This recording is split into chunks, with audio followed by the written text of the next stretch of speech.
You're watching a Hanford Communities issue briefing, highlighting important environmental cleanup issues at the U.S. Department of Energy's Hanford Site in southeastern Washington, issues affecting citizens of the Pacific Northwest and the nation.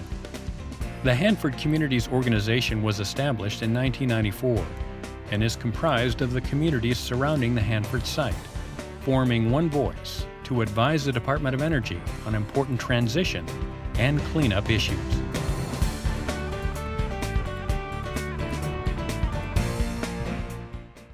Thank you everyone so much for coming out. There's a couple of familiar faces in the room, and there's also some faces I haven't seen.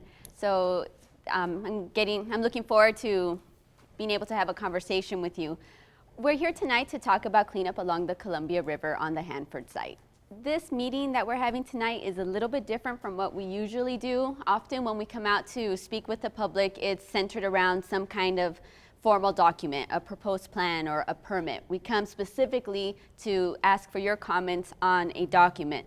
This workshop tonight is different in that we don't have a specific document we're asking you to read and then provide us input on.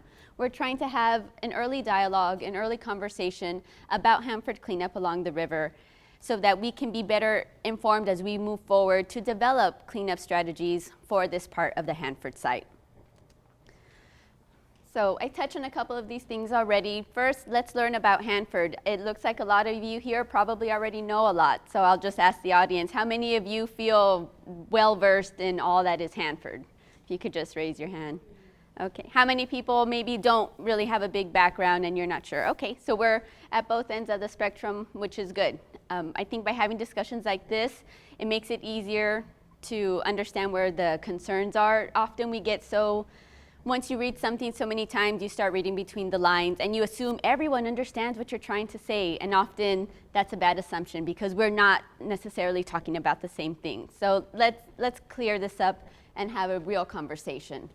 There's a little bit more to this. I'm not going to say that we don't rely on getting your input around the document. We do rely on that type of input, but in the future, when we come out with those types of public comment periods asking for your input, we are hoping that this workshop will help better frame where you're coming in from, better understand the cleanup options that we're going to consider and what's been done on the Hanford site to date. So we want to set some context for these very important cleanup decisions that are coming down the line and will be coming out in the next couple of months and also over the next couple of years. As far as the setup for tonight, we're a slightly smaller group, so what we would like to do is stay together as a group and then talk about different parts of the river corridor. I'll go over in a little bit more detail what the river corridor is in case you're not familiar. So in a little bit, I'll ask us to get up and move to the back of the room, but don't move yet. We have a few things to go over here.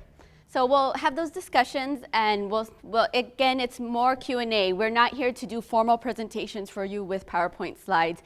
As the presenters are talking to you, feel free to raise your hand if you have a question. If you're not sure what something just that was said means, let us know. We really want to encourage that dialogue back and forth and not have this be such a rigid or formal discussion. So I'm going to just spend a few minutes talking about what Hanford is, some background information so we can all be oriented before we go back and have these more detailed discussions in the back of the room. So what is Hanford? Here there's a map some of you are probably familiar with. Hanford was a site where we produced plutonium during World War II and the Cold War. And that activity resulted in massive amounts of chemical and radioactive waste being discharged to the environment. At the time, those were normal disposal practices. You discharged liquid waste to the soil and it percolated down. This was considered normal. Now, in retrospect, that wasn't the best idea, and we do have a massive cleanup effort that we're undertaking here at the Hanford site. So we had 9 nuclear reactors that were constructed along the Columbia River to produce this plutonium. The central part of the site, known as the Central Plateau, which is, you can see there's a few triangle shapes in the center of the figure, that's where we did a lot of chemical processing. So we had the reactors along the river and then chemical processing in the center of the site. So I was throwing out a lot of acronyms earlier, K area, N area, what exactly does that mean? What that is referring to are specific reactor areas. So we had 9 nuclear reactors, and these are divided up into 6 reactor areas, and they're laid out here. You'll see we have BC area, K area, N area, D and H, and then a very large area called F and IU 2 and 6, all that beige color up on the map. That is all one area that would be cleaned up, or a decision would be made for that entire space. So ideally we want to have all of the Hanford site covered under a decision. So we're trying to cover all the bases with having these areas, or operable units as are often referred to. Then we have the 300 area, again the area of the Hanford site that is closest to Richland.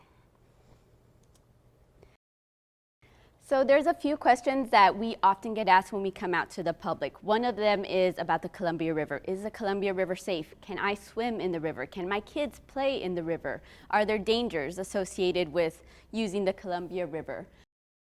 The river is safe for use, for recreational use.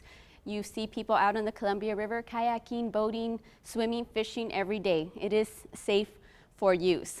But we do have a monitoring program in place at the Hanford site to help determine what Hanford contamination is making it to the river.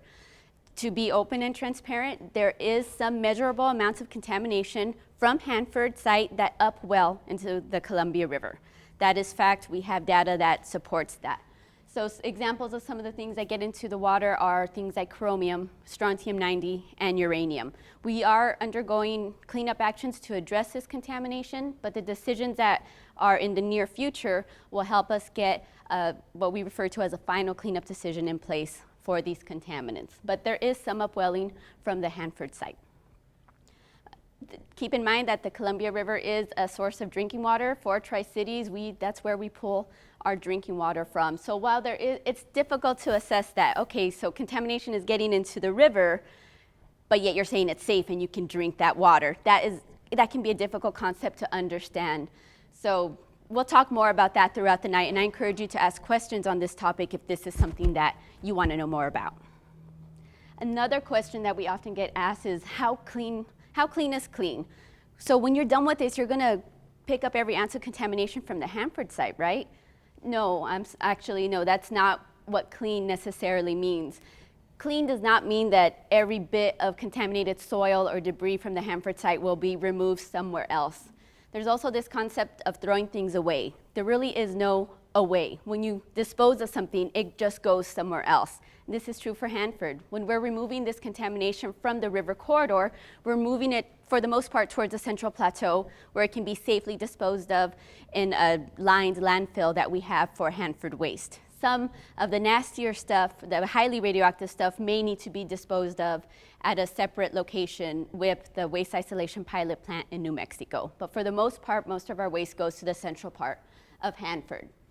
So again, we're not removing all of the contamination, but we are making sure that our cleanup is protective of human health and the environment.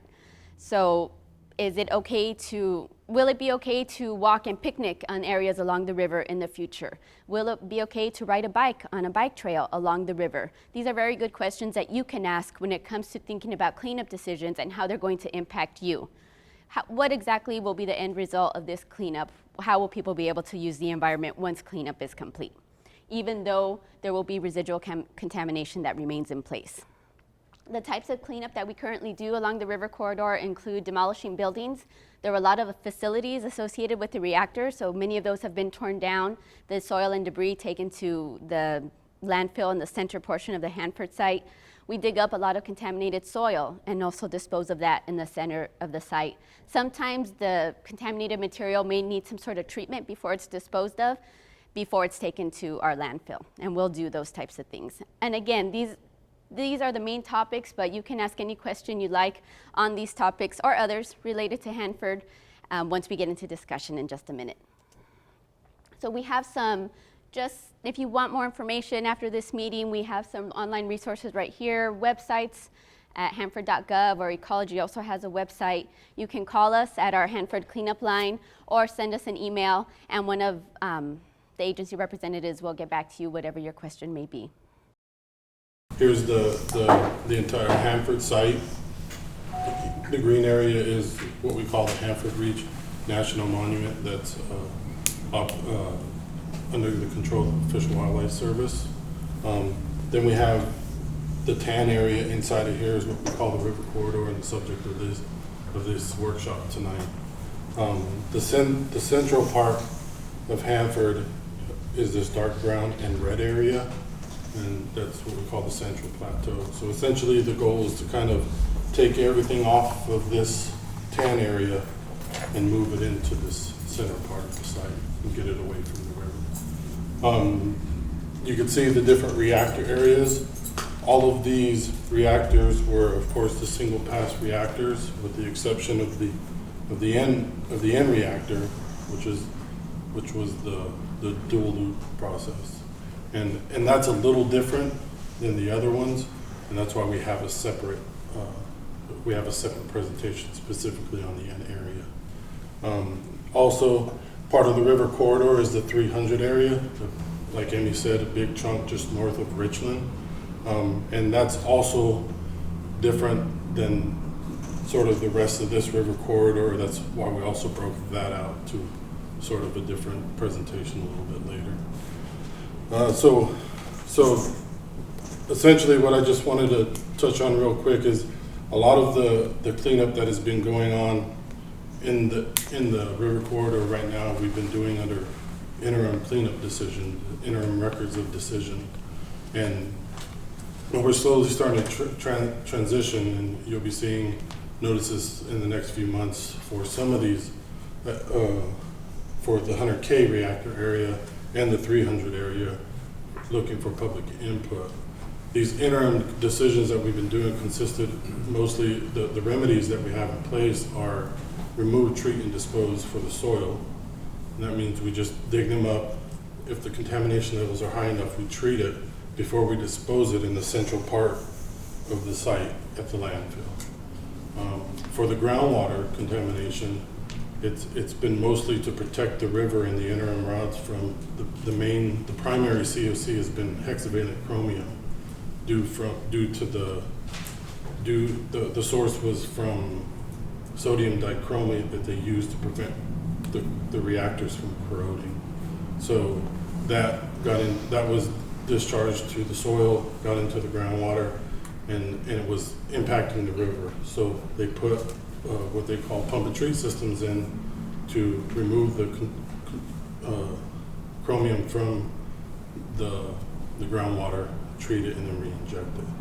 And Nina will go into a little bit more details, show a little bit more specific pictures on the actual RTD and the groundwater.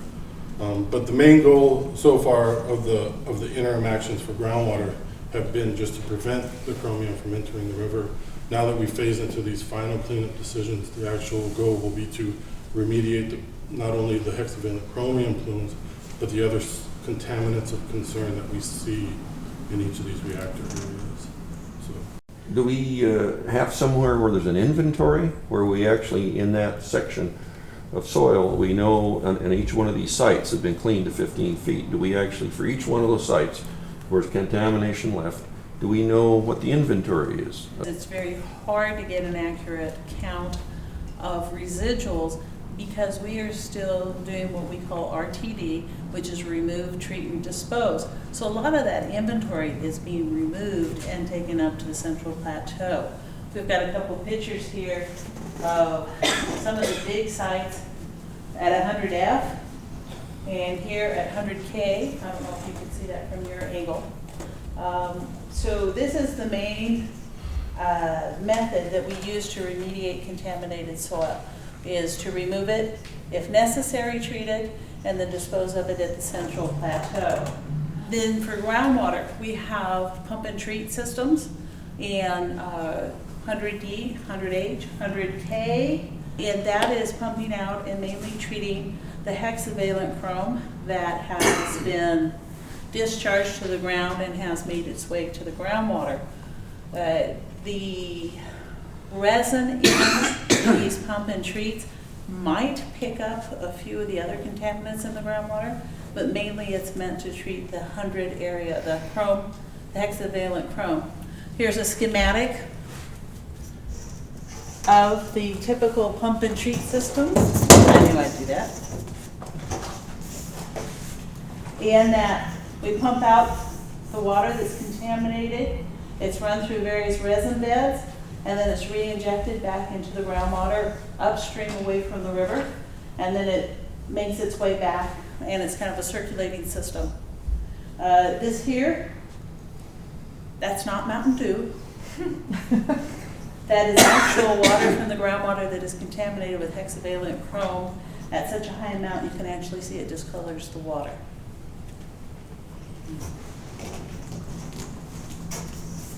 And I don't know. What do you use to clean those filters? Do you use a backflush method or do you? No, the resin is actually removed from the system and disposed of at Urda up in the Central Plateau, and new resin replaces it. Okay.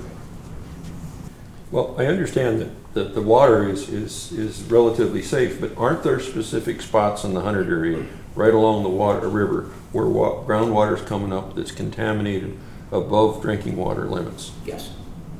And what do we do to- You'll find areas where chromium plumes up well into the river that exceed ambient water quality standard for the protection of aquatic life. You'll find areas in the 300 area occasionally. In the gravel, you can see uranium at levels around drinking water standard. Once things get into the river, though, it's usually pretty good.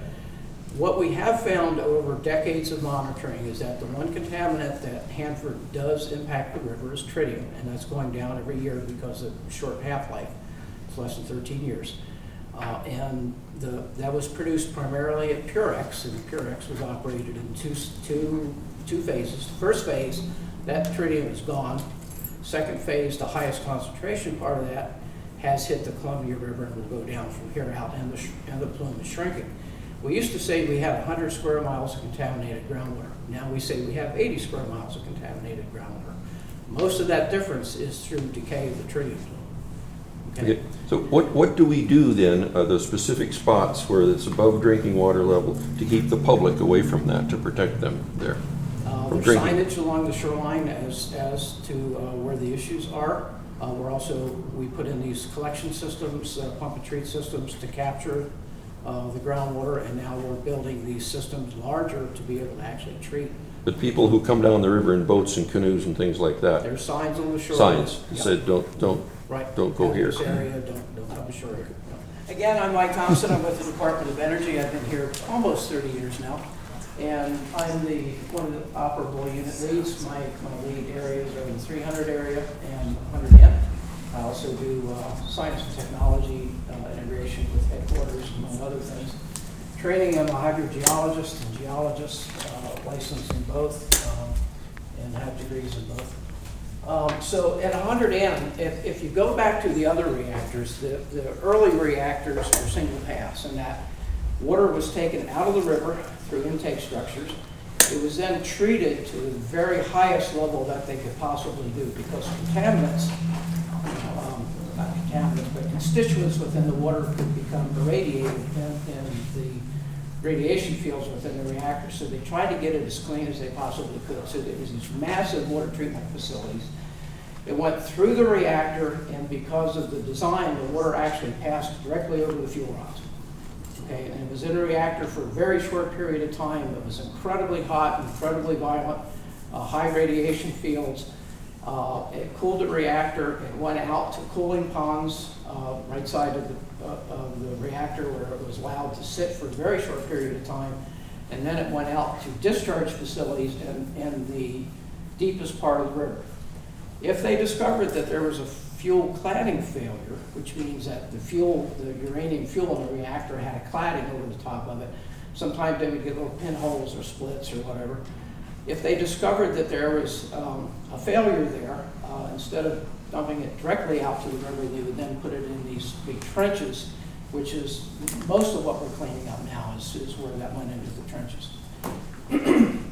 When they built N reactor, the design of reactors had progressed to the point where they're very similar to the reactors that are used today, in that cooling water comes in and never touches the fuel. There's a heat exchanger, so there's a loop within the reactor that water goes hundreds of times over the fuel, but it doesn't go directly out to the river. Cooling water comes in and goes through that heat exchanger. The heat is transferred, and then that goes out to the river. So less radiation contamination went directly out to the river. But because it went around the fuel hundreds of times, it got very radioactive. And they had to bleed that off. And so they had to feed and bleed, where a certain small percentage of it was constantly being taken out. And added to that was sunk water and out of the fuel storage basin. All that went out to a liquid disposal facility. It's a trench next to the river. And that trench became highly contaminated with strontium-90, about 1,800 curies of it.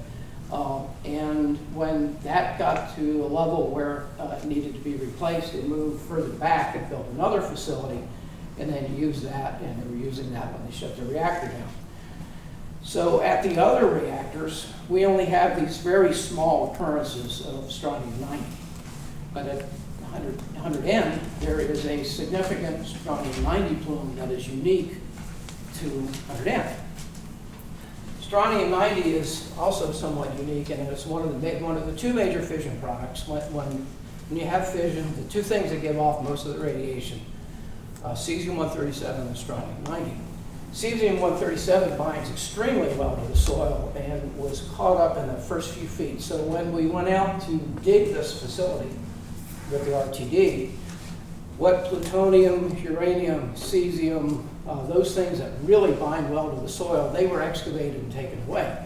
But because strontium-90 has a moderate mobility and there was so much of it, we overwhelmed the soil's ability to bind it, and it moved through the soil, into the groundwater, deep into the groundwater, all the way down to the Ringgold and out to the river. So at 100N, we've got a strontium-90 plume that in the center is 1,000 times drinking water standard. Drinking water standard is about 8 picocuries per liter. That's pretty small, and the reason for that is strontium-90 is very similar to calcium. It has about the same size of the atom, has the same number of electrons in the outer shell, so your body can't distinguish between strontium-90 and calcium. So strontium-90 can be incorporated into skeletal structure of animals and people. So that lowers the tolerance of how much you can have. So this is what we have today. So what we've decided to test, and there's no decision yet, we'll be putting out a proposed plan by the end of December. What we're testing currently is an innovative technology. It's called an appetite barrier. And what that's designed to do is strontium-laden groundwater moves from the groundwater out into the river, and we're putting what's called a permeable barrier. In other words, groundwater can move through it.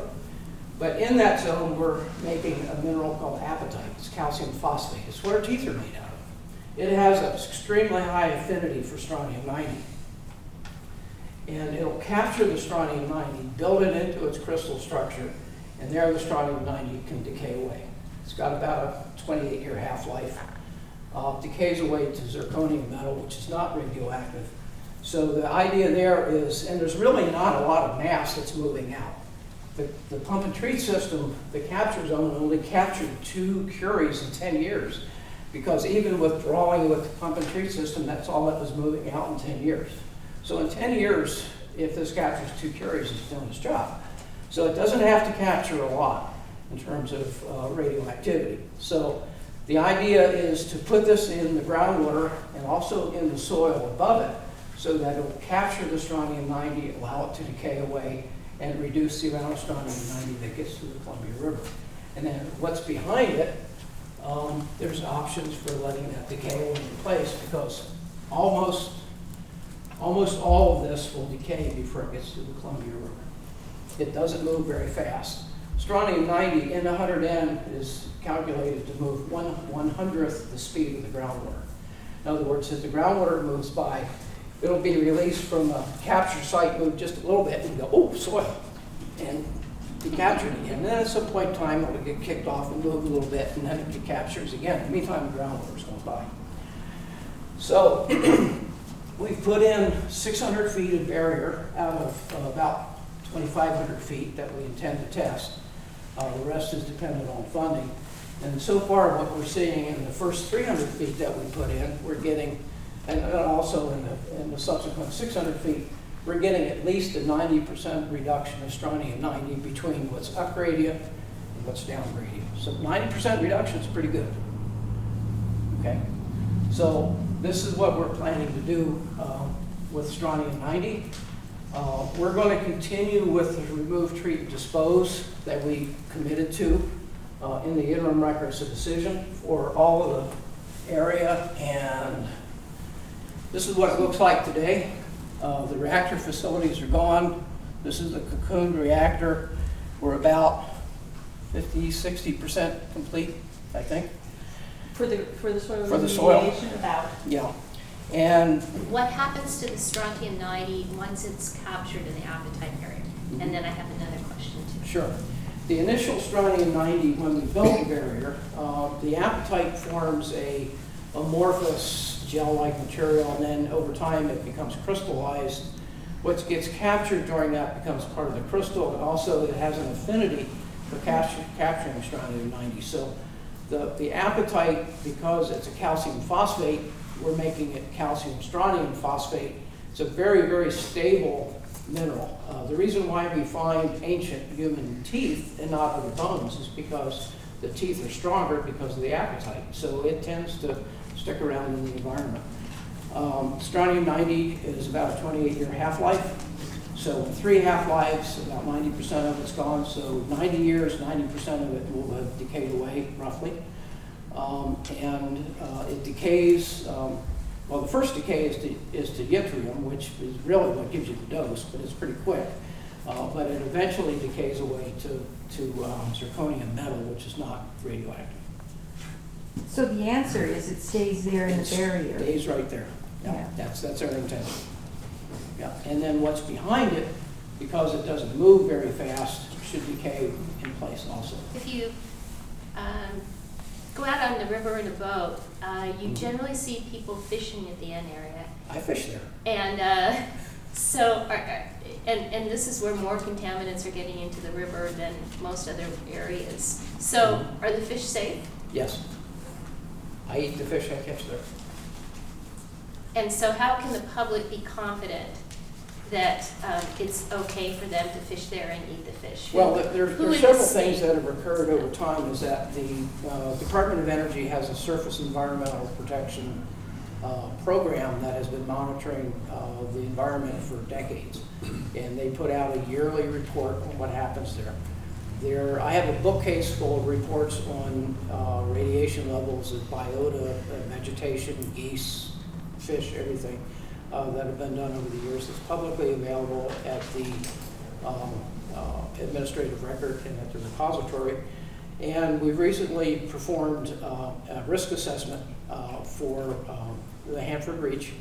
And basically what that says is the risk that is there is primarily due to non-Hanford sources. It's primarily pesticides and PCBs from non-Hanford sources. Hanford is a very, very minimal impact on the biota in the Hanford Reach. If the Hanford Reach wasn't safe, they would have never made it a national monument and a wild and scenic river. Laura, you had a question? Yes, more about the funding. So how much is it projected to cost to finish this appetite? Where do you see that funding?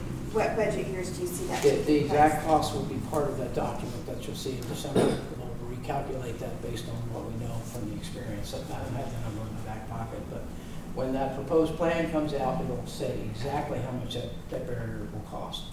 Now, there's going to be two alternatives. There are going to be more than two alternatives, but two alternatives that include the barrier. I'll have an alternative with the barrier with a phyto extraction component, which is the use of coyote willows at the shoreline to extract strontium 90 at the shoreline out. There are some people that really love that, and there are some people that are very concerned about that because you're bringing stuff out of the soil into the environment. You either love it or you hate it. And then there'll be another alternative that does not include the phyto extraction. So we'll put both of those out for public review, and we'll get input as to what people think about it in that decision. So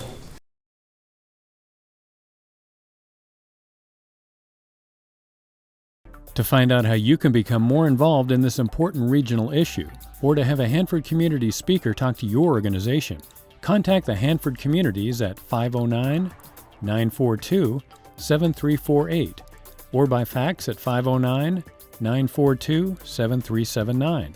or visit our website at www.ci.richland.wa.us.